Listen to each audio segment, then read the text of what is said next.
আসসালামু আলাইকুম।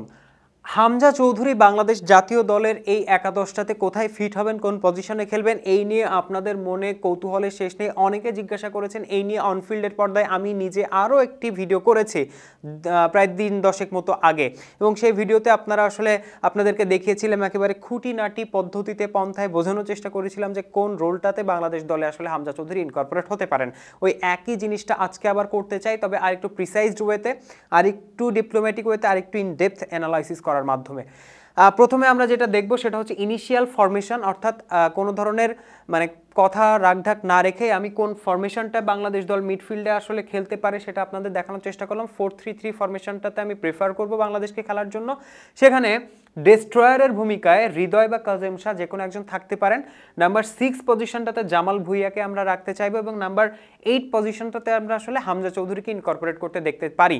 এবং ওই জায়গাটাতে হামজা চৌধুরী নিজেই কিন্তু নাম্বার 8 যে জার্সিটা সেটা চেয়ে নিয়েছেন। আমরা এর পরবর্তীতে দেখবো আসলে কোন প্লেয়ারের রোলটা আসলে মিডফিল্ডে কোথায় থাকে বা কোনো একটা ফরমেশনে কোথায় থাকে। যেমনটা আপনারা দেখতে পাচ্ছেন, ডিফেন্সিভ মিডফিল্ডারের যে কাজটা, যেটা আমরা আসলে ডেস্ট্রয়ার বলার চেষ্টা করছি, সেটা কে করবেন? সেটা আসলে হৃদয় কিংবা কাজেম শাহ। তারা দুইজনই খুব ভালো বল উইনার। কোনো একটা প্রতিপক্ষ যখন বলটাকে নিয়ে আক্রমণে উঠছে, ওই বলটাকে আক্রমণটাকে ধূলিসাৎ করে দিতে ডেস্ট্রয়ার ভূমিকা রাখেন, এবং ডেস্ট্রয়িংয়ের কাজটা করার জন্য আমরা বিপিএলে দেখেছি যে হচ্ছে কাজেম শাহ ভালো করেছেন, এবং হৃদয় থ্রু আউট দ্য ম্যাচেস তিনি বাংলাদেশ জাতীয় দলের হয়ে আসলে খেলছেন, ওই পজিশনটাতেই হোল্ড করে আছেন। তো সেক্ষেত্রে আমরা এক্সপেক্ট করতে পারি হৃদয়কে স্টার্টিং 11-এ হয়তো কোচ রাখতে পারেন, বা কাজেম শাহ যে কোনো একজনকে রাখতে পারেন। এবং এই যে জায়গাটা এখানে হচ্ছে একজন সেন্ট্রাল মিডফিল্ডারের যে জায়গাটা, সেই সেন্ট্রাল মিডফিল্ডারের জায়গাটাতে আসলে জামাল ভুঁইয়াকে আমরা রাখতে চাই। জামাল ভুঁইয়াকে কেন রাখতে চাই, তার রোলটা কেমন হবে সেটা আমরা একটু পরে দেখবো। তার আগে এই যে পজিশনটা, এটা হচ্ছে নাম্বার 10 পজিশনটা। এবারে আমরা যদি জামাল ভুঁইয়া এর পরের যদি স্লাইডটাতে আমরা একটু যাওয়ার চেষ্টা করি, তাহলে আমরা যে জিনিসটা দেখতে পারবো সেখানে আসলে আমরা ইনকর্পোরেট করার চেষ্টা করেছি যে জামাল ভুঁইয়াকে আমরা কোন রোলটাতে দিতে চাই। জামাল ভুঁইয়ার যে রোলটা সেটা হচ্ছে, দেখেন নাম্বার 6-এ যখন আপনি একজন প্লেয়ারকে খেলাবেন, অর্থাৎ পিভোটাল রোলটা যখন আপনি দিবেন, তার মানে হচ্ছে তার সামনে সুযোগ আছে সে অ্যাটাকিং লাইন আপের সাথে যোগাযোগটা মেনটেন করতে পারবে। তার সামনে এটাও সুযোগ আছে সে হচ্ছে তার যে ডিফেন্সিভ লাইন আপ, সেই ডিফেন্সিভ লাইন আপের সাথেও কিন্তু এই কমিউনিকেশনটা মেনটেন করতে পারবে। অর্থাৎ জামাল ভুঁইয়া এখানে থ্রু বল একটা দিতে পারবে, একটা লং বল বাড়িয়ে দিতে পারবে, উইংয়ের এগেস্টে সাইড পাসিং করতে পারবে, কিংবা যদি আরেকটু বেশি স্পেস নিয়ে অ্যাটাকটাকে রিবিল্ড করার চেষ্টা করতে হয়, তাহলে সেটা হচ্ছে একটা ব্যাক পাস দিয়ে পজিশনটাকে আবার রিগেইন করে নিয়ে, কিংবা যে মানে ফরমেশনটাকে আবার কম্প্যাক্ট করে নিয়ে এই জিনিসটা জামাল ভুঁইয়া করতে পারবেন। এবং এই যে কাজটা হচ্ছে সাইড পাসিং করা, কিংবা হচ্ছে থ্রু বল বাড়িয়ে দেওয়া, একেবারে ডিরেক্ট একটা পাস দেওয়া, কিংবা একটা থ্রু পাস দেওয়া, একটা লং বল দেওয়া, এই কাজগুলো জামাল ভুঁইয়ার পক্ষে করা সম্ভব। এর পরবর্তী অংশে আমরা আসলে চেষ্টা করব যে এর পরবর্তী অংশে আমরা যে জিনিসটা দেখব সেটা হচ্ছে একজন বক্স টু বক্স মিডফিল্ডারের যে দায়িত্ব সেটা। অর্থাৎ আপনারা যে দেখলেন যে নাম্বার 8 পজিশনে হামজা দেওয়ান চৌধুরীকে আমরা রাখার চেষ্টা করেছি। নাম্বার 8-এর যে পজিশন, সেই পজিশনটা আসলে যেটা বলার চেষ্টা করে সেটা হচ্ছে আপনাকে অ্যাটাকিং লাইন আপের সাথেও কম্প্যাক্টনেস মেনটেন করতে হবে, আপনাকে ডিফেন্সিভ সলিডিটিটাও একটা টিমকে প্রোভাইড করতে হবে। অর্থাৎ হামজা দেওয়ান চৌধুরীকে আমরা বক্স টু বক্স মিডফিল্ডার হিসেবে একটা হাইব্রিড মডেল, একটা হাইব্রিড রোলে আমরা প্রেফার করব। যেমনটা আসলে একটা বক্স টু বক্স মিডফিল্ডারের দায়িত্ব কি হতে পারে, প্রথমেই যেটা লেখা আছে দেখেন, moves freely from his own box to the opposition teams box.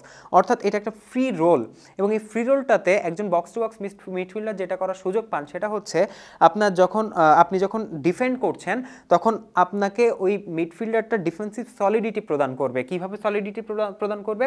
অর্থাৎ তার ডিফেন্ডিং কি টেকনিক অ্যাপ্লাই করবে, দেখেন সে ট্যাকলিং করতে পারে, সে হচ্ছে ট্যাকেল করতে পারে। আমরা হামজা চৌধুরীকে দেখেছি অনেক বড় মাপের প্লেয়ারকে একেবারে ট্যাকেল ডাউন করে ফেলেছেন, সালাহ কিংবা সাদিও মানে কিংবা আর্লিং হল্যান্ড, এদেরকে আমরা দেখেছি। তারপরে ইন্টারসেপশন, অর্থাৎ একটা পাসিং লেনকে ব্লক করে দেওয়ার মাধ্যমে যে পাসটাকে ইন্টারসেপ্ট করা, একটা লং বলকে ইন্টারসেপ্ট করা, এই জিনিসগুলো করার মাধ্যমে তিনি ডিফেন্ডিংয়ে হেল্প করতে পারেন। সাপোর্টিং ডিএম, অর্থাৎ ডিফেন্সিভ মিডফিল্ডার হিসেবে ডেস্ট্রয়িং যে রোলটা প্লে করবেন হৃদয় কিংবা কাজেম শাহ, তাদেরকে হেল্প করার যে জায়গাটা, সেই কাজটাও কিন্তু হচ্ছে এই বক্স টু বক্স মিডফিল্ডার ইনি করবেন। আচ্ছা, এবারে যে জিনিসটা করবেন সেটা হচ্ছে transitional play, that include transitional প্লেটা কি? ট্রানজিশনাল প্লে হচ্ছে আপনি একটা ডিফেন্স হজম করলেন, ওই জায়গা থেকে আপনি হয়তো বলটাকে উইন করলেন, এবারে আপনার ট্রানজিশন করতে হবে, অর্থাৎ অ্যাটাক থেকে আমাকে ডিফেন্সে যেতে হবে। আবার এমনটাও হতে পারে আপনি অ্যাটাকে চলে গেছেন, আপনার হচ্ছে যারা অপোনেন্ট তারা হচ্ছে লো ব্লকে চলে গেছে, অর্থাৎ যত যা প্লেয়ার আছে বল একেবারে টিম হচ্ছে বলের বিহাইন্ডে চলে গেছে, তখন আপনি স্পেস মানে পাচ্ছেন না। এখন আপনাকে কি করতে হবে, অপোনেন্টকে হচ্ছে ওপেন আপ করতে হবে। ওপেন আপ করার জন্য কি করতে হবে, আপনাকে বলটাকে ব্যাক পাস দিতে হবে, হয়তো গোলকিপার পর্যন্ত নেওয়ার প্রয়োজন পড়তে পারে। এটা একটা ট্রানজিশনাল প্লের মধ্যে পড়ে। অর্থাৎ এই যে ট্রানজিশনাল পিরিয়ডটাকে একজন বক্স টু বক্স মিডফিল্ডার ইনি কন্ট্রোল করতে পারেন। ঠিক আছে, তো এইটা হচ্ছে ট্রানজিশনাল প্লে। যখন আপনি একটা কুইক কাউন্টার অ্যাটাকে যাবেন, সেটা ট্রানজিশনাল প্লের মধ্যে পড়ে। আবার আপনি হচ্ছে বল প্রোগ্রেস করবেন, অর্থাৎ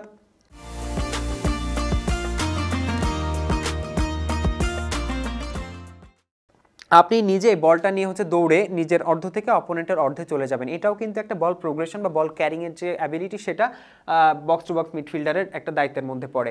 set the tempo of the play by speeding up or slowing down. একটু আগে যেটা আলোচনা করছিলাম আর কি, আপনি অপোনেন্ট হাফে চলে গেছেন, আপনার অনেকগুলো ম্যান আপনি ইনজেক্ট করে ফেলেছেন, কিন্তু আপনি স্পেসটা জেনারেট করতে পারছেন না। যখন আপনি স্পেস জেনারেট করতে পারবেন না, কিংবা হচ্ছে আপনার অপোনেন্ট হচ্ছে আপনাকে প্রচুর পরিমাণে অ্যাটাক করছে, তখন আপনাকে কি করতে হবে, ওই জায়গাটাকে আসলে গেমের পেসটাকে ডাউন করে দিতে হবে, গেমের পেসটাকে স্লো করে দিতে হবে। ওই অপোনেন্ট যে একটা মোমেন্টাম পেয়ে গেছে, তারা বারবার আপনাকে অ্যাটাক করছে, ওই জায়গায় বল আপনার পায়ে রেখে মানে গেমটাকে স্লো করে দিতে হবে, এবং স্লো করে দেওয়ার মাধ্যমে আসলে at the end of the day এই যে টেম্পোটা আসলে নির্ভর করে ওই জায়গাটাতে। আবার অনেক সময় এমনটা থাকে যে হচ্ছে অনেক স্লো গেম প্লে হচ্ছে, সাইড পাসিং করতে করতে উইথ প্রপার মোটিভেশন কিংবা উইথ প্রপার মানে মোটিভ, যে সাইড পাসিংগুলো হয় কিংবা পাসিংগুলো হচ্ছে, আপনার দেখে হয়তো বোরিং লাগতে পারে, বাট ভেতরে ভেতরে কাজ হচ্ছে। কাজ কারা করছে, হয়তো বলটা আসলে একটা মাঠের মানে সাইড ওয়াইজ বলটা পুশ করছে বা চলছে, কিন্তু ভেতরে আমার যারা হচ্ছে অ্যাটাকিং লাইন আপে যারা প্লেয়ার রয়েছেন, তারা তাদের পজিশনাল সুইচের মাধ্যমে কিংবা ইন বিহাইন্ড রানের মাধ্যমে কিংবা ওই যে টাচ লাইন ধরে রান নেওয়া কিংবা হাফ স্পেস ধরে রান নেওয়া, এগুলোর মাধ্যমে পজিশনটাকে আসলে স্পেসটাকে বের করেন। তো এই সব ক্ষেত্রে যখন আপনি সাইড ওয়াইজ পাসিং করছেন, একটা স্পেস আপনি যদি দেখে ফেলেন, কুইক একটা পাস দিয়ে দেওয়া, কুইক একটা মানে লং বল দেওয়া বা কুইক একটা থ্রু বল দিয়ে দেওয়া, এই জিনিসগুলো আসলে পড়ে যায় এর মধ্যে।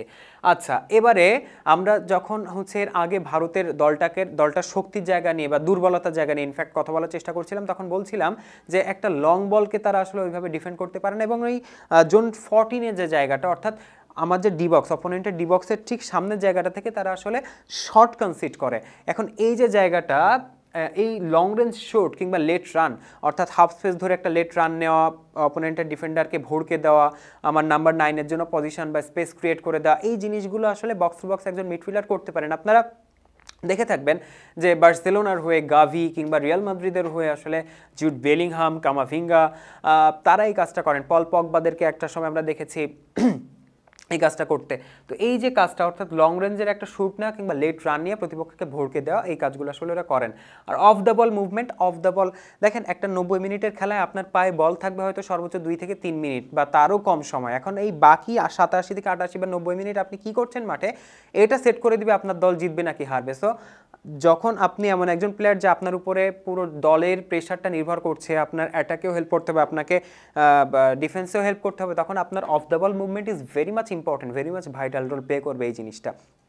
এবং এই যে ডিসাইসিভ পাসগুলো বা থ্রু বল বা লং বল, আপনাদের মনে থাকার কথা যে হচ্ছে 2021 যে কোপা আমেরিকা হলো, যেখানে ব্রাজিলকে হারিয়ে আর্জেন্টিনা চ্যাম্পিয়ন হলো, ওখানে ডিপলের একটা বল, একটা থ্রু বল, আউট অফ নোহার একটা থ্রু বলে ডিমারিয়া গোল করে দিয়েছিলেন। সো এই ধরনের ডিসাইসিভ পাসগুলো আসলে দিতে শিখতে হবে, থ্রু বল দিতে হবে, লং বলও দিতে হবে। এর পরবর্তী অংশে আমরা যাওয়ার আগে আমরা যে বক্স টু বক্স মিডফিল্ডারের কথা বললাম, এখানে জাস্ট একটা আমরা যদি এই জিনিসটা একটু প্লে করি, তাহলে একেবারে ইন শর্ট, একেবারে খুব হালকাভাবে আমরা জিনিসটা দেখে ফেললাম যে গোলকিপারের যে জায়গাটা, সেখান থেকে আমরা এখানে যদি পজ করে দেখাই, তাহলে জিনিসটা আমরা আগে কিভাবে দেখলাম, এখান থেকে গোলকিপারের বরাবর সোজা বলটা নিয়ে আসলে চলে যাওয়া হলো।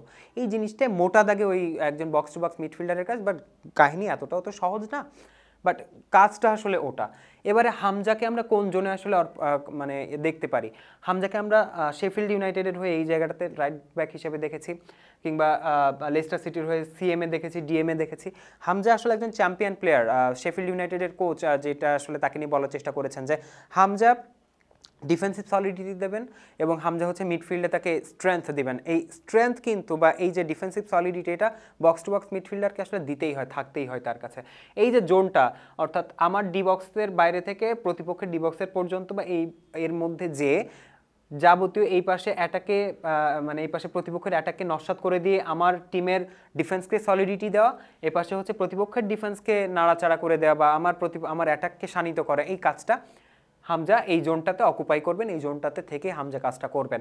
এর পরের অংশটাতে যদি আমরা যেতে চাই তাহলে হচ্ছে এই যে জায়গাটা আমরা যদি ধরি গোলকিপার আমার ইনি এবং এই পাশে হচ্ছে আমার অপোনেন্ট, তাহলে আমার যখন বিল্ড আপ আমরা করব তখন বিল্ড আপের যে জায়গাটা এইখানে আমরা জামাল ভুঁইয়াকে দেখব, এই যে স্পেসটা বা এই যে প্লেয়ারটা এখানে হৃদয়কে দেখতে পারি, পাশে জামাল ভুঁইয়াকে দেখতে পারি, টু ম্যান পিভট আবার এখানে ক্রিয়েট হতে পারে।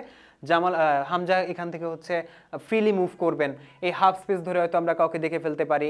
আলামিন হয়তো এখানে থাকবেন নাম্বার 9 পজিশনতে, রাকিবকে আমরা হয়তো এখানে দেখব, ফাহমিদুলকে এখানে দেখার খুব ইচ্ছা ছিল কিন্তু ফাহমিদুল তো একাদশ স্কোয়াডে না, এখানে হয়তো ফাহিম থাকতে পারেন। এখন এই যে হাফ স্পেস ধরে অনেকে রান নেবেন বা হচ্ছে একটা সার্টেন পিরিয়ড পরে যে আমরা নাম্বার 10 পজিশনটাতে হয়তো বা মুরসালিনকেও দেখতে পারি, for some certain time being আমরা হয়তো তাকেও দেখতে পারি।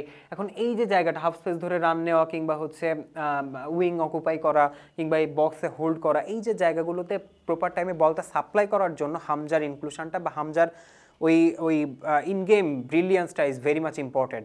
সো আমাদের যেটা মনে হয় যে হামজা আসলে এখানে ডাবল পিভট একটা তৈরি হবে এবং ডাবল পিভট তৈরি হওয়ার পরে জামাল এবং হচ্ছে হৃদয়ের কাজটা হচ্ছে ডেস্ট্রয়ার হিসেবে হৃদয় কাজ করবেন, বল স্ন্যাচার হিসেবে কাজ করবেন এবং হামজা এবং জামাল ভুঁইয়া যে কাজটা করবেন সেটা হচ্ছে সেন্ট্রাল মিডফিল্ডারের যে রোল সেটাকে তিনি করবেন, অকুপাই করবেন এবং ওখান থেকে ডিপ লাইং প্লেমেকার যেটাকে বলা হয়, ডিপে থেকে প্লেমেকিং করা, সেটা আসলে জামাল ভুঁইয়া করবেন এবং হামজার কাজটা হবে আরেকটু অ্যাডভান্সড পজিশনে, যে তিনি আসলে একেবারে ডিরেক্ট যে তার যে অকুপাই করা সেটা তিনি আসলে করবেন। তো এটাই আসলে আমরা আপাত দৃষ্টিতে মনে করেছি যে হামজা চৌধুরীকে আমরা এইভাবেই খেলতে দেখতে পারি। তো এই ছিল হামজা চৌধুরীর পজিশন নিয়ে আমাদের মন্তব্য মতামত। আপনাদের মন্তব্য মতামত লিখে জানাবেন কমেন্ট বক্সে। এতক্ষণ সাথে থাকবার জন্য অসংখ্য ধন্যবাদ।